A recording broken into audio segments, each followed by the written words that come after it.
I was born into affluence. My father was a successful construction entrepreneur, and being an only child, I had the luxury of his full support. However, my beautiful and kind mother fell ill with a severe disease, and after battling it for 2 years, she passed away when I was just 9 years old. 2 years later, my father remarried his new wife, being only 15 years older than me. Can you imagine? She was just 26. People usually wait at least 3 years before remarrying after the death of their spouse, but I guess my father was in a hurry. Perhaps he was looking for a new mother to care for his young son. Looking back, I suppose his wealth made it easier for him to attract a younger wife.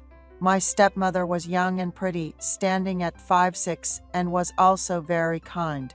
My father seemed to enjoy his newlywed life with her. As I grew older, I began to realize how beautiful she was, almost as beautiful as a celebrity. I could say that my fairly uneventful adolescence was due to her kindness and care. I got accepted into a prestigious university, and my father's business continued to prosper.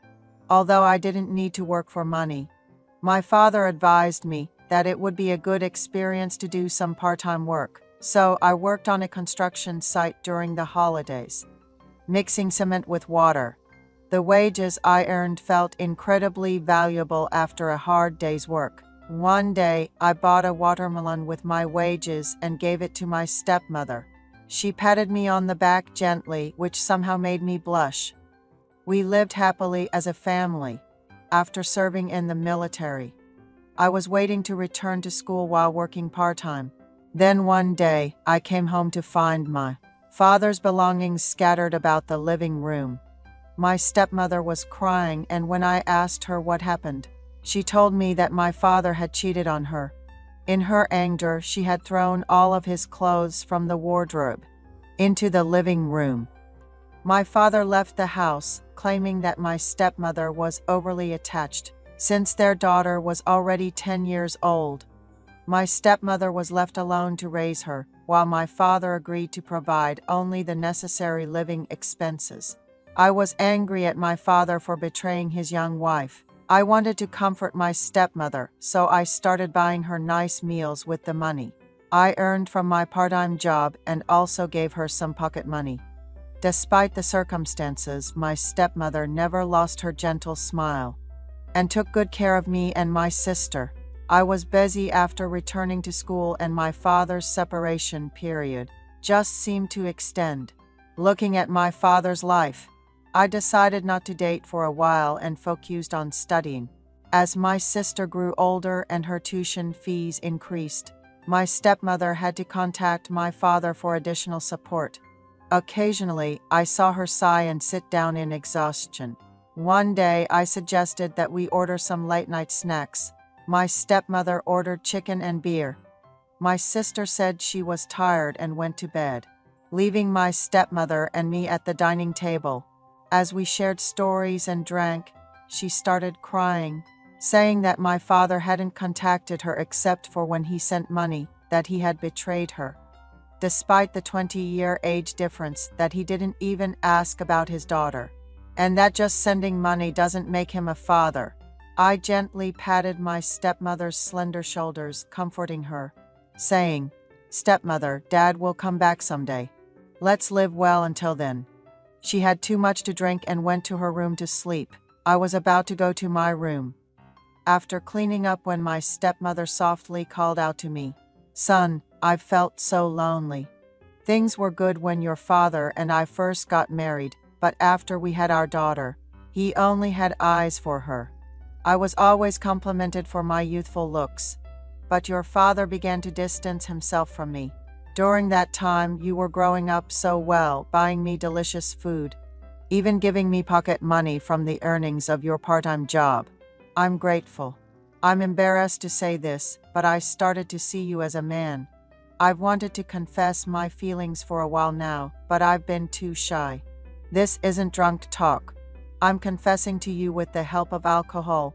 Can you be my man tonight?" she asked. I too was a bit drunk, and her confession seemed to make things fall into place. I must admit, I had often fantasized about my stepmother. That night, I agreed to be with her. We made love, and my stepmother, who was in a man's arms after nearly 3 years, began to sob. I told her not to cry, that I would comfort her and help her forget her resentment towards my father. From then on, when my sister was at school and I had no classes, my stepmother and I had our intimate moments. We made love in the master bedroom, drove around in her car, visited gourmet restaurants. To others, we may have looked like a couple of a similar age, rather than a stepmother and stepson. Seeing her leaning on my arm, I felt content. Our relationship lasted for about a year, and I graduated and found a job. I rented a studio apartment near my workplace, but I spent 3 nights a week at her place, fearing she might feel lonely. I gave her all of my first salary. I confess, I visited home more often because of my relationship with her. On my birthday, she prepared a grand dinner, and my sister gave me a shirt as a gift, making it a memorable day. That night, my sister went to bed early again, and my stepmother, dressed up specially, spent the night with me. Then one day, my father came back home. My stepmother accepted his apology and decided to take him back. She thanked me for the wonderful time we had and suggested that we should go back to being just stepmother and son. She also insisted that our secret should be taken to the grave. The reason, I believe, was because I wasn't earning as much as my father. I was barely making ends meet, paying for my living expenses and saving a bit. With my sister's tuition fees increasing, my father's return was a lifeline my stepmother couldn't afford to lose. My parents looked awkward together, but seemed to be trying to mend their relationship, and all I could do was watch. I stopped visiting home except for holidays and birthdays. I occasionally exchanged formal greetings with my stepmother, but that was about it. Yes, that was good enough for me. And I remember my stepmother with happiness. I'll write a review. My stepmother seemed to be getting along well with my father, and it had been 3 months since I had any interaction with her. She occasionally contacted me, but I avoided meeting her with various excuses.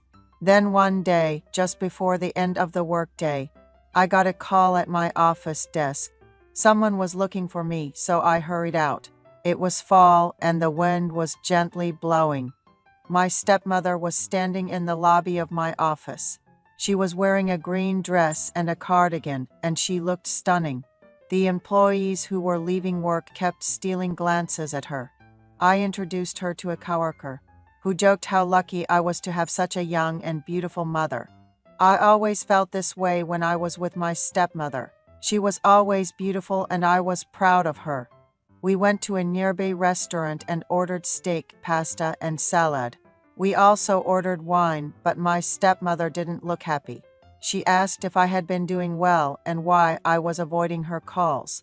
I told her that I couldn't be selfish, that it was important for her and my father to get along. So I had no choice but to avoid her calls, even though it hurt me. She said she had been having difficulty eating. When I asked her what was wrong, she said she was constantly nauseous. I asked, could it be related to our relationship? She said she was scared to go to the hospital alone, so she came to see me. She said she was getting along well with my father, but she wasn't sure about his true feelings. He was trying, but he had cheated once, so she couldn't be sure he wouldn't do it again. I felt sorry for her. We quickly finished our meal and rushed to a drugstore that was about to close. I bought a pregnancy test and handed it to her. She said she wanted to see my apartment, so we bought some beer and snacks and went to my place. She looked around my messy apartment and scolded me, saying, "You can't live like this, just because you're a man living alone. No matter how busy you are, you should always keep your place clean." She said she hadn't been able to take the pregnancy test because she was scared of feeling nauseous and missing her period, but she said she would take the test the next morning because it's more accurate in the morning. We started drinking beer. She said, I missed you so much. Were you surprised when I showed up out of the blue? Please answer my calls. Let's go back to the way we were. Promise?" She looked at me with pleading eyes. Even though I knew what she was worried about, we became one that night. I took her home in a taxi early in the morning and couldn't sleep. When the morning came, I received a text message from her. I took a pregnancy test. "There's nothing to worry about," it said. I can't tell you how relieved I was.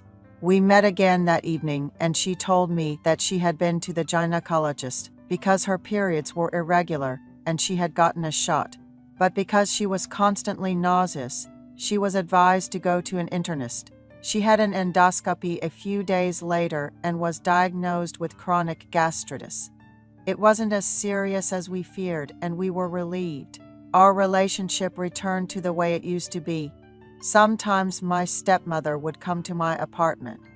Before I got off work and prepare a delicious meal, we would sit across each other and eat, then go to the bedroom and have a good time.